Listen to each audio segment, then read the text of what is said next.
વધુ એક માસૂમ બાળકી દુષ્કર્મીના હાથે પીખાઈ છે। જી હા, ગાંધીનગરમાં 5 વર્ષની બાળકી પર દુષ્કર્મ આચરવામાં આવ્યું છે। સેક્ટર 24માં બાળકી પર દુષ્કર્મનો બનાવ સામે આવ્યો છે। રાત્રે વોશરૂમ કરવા ગયેલી બાળકી પર દુષ્કર્મ આચરવામાં આવ્યું। જિલ્લા પોલીસ વડાએ સ્થળ પર તપાસની કામગીરી હાથ ધરી છે।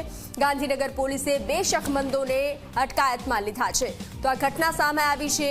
વધુ એક બાળકી પીખાઈ છે, દુષ્કર્મ કરવામાં આવ્યું છે। રાત્રે વોશરૂમ માટે આ બાળકી ગઈ હતી અને તેના પર દુષ્કર્મ આચરવામાં આવ્યું છે। ગાંધીનગરની આ ઘટના છે, જ્યાં 5 વર્ષની બાળકી પર દુષ્કર્મ ગુજારવામાં આવ્યો। સેક્ટર 24માં આ ઘટના બની છે।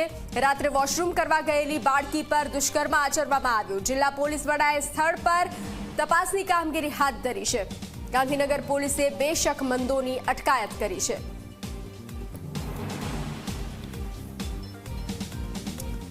તો જે રીતે એક બાદ એક ઘટનાઓ સામે આવતી રહે છે, પરંતુ દુષ્કર્મીઓ દુષ્કર્મ આચરતા રહે છે। ગાંધીનગરથી વધુ એક આ ઘટના સામે આવી છે, જેમાં એક માસૂમ બાળકી પીખાઈ છે।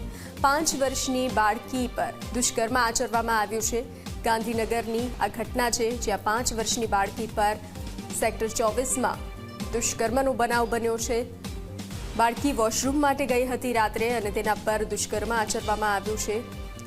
આટલા પગલાં લેવામાં આવે છે, ઓપરેશન લંગડા ચલાવવામાં આવી રહ્યું છે, પરંતુ આ દુષ્કર્મીઓને કોઈ પણ ફરક ના પડતો હોય તેવી વધુ એક ઘટના સામે આવી છે ગાંધીનગરથી।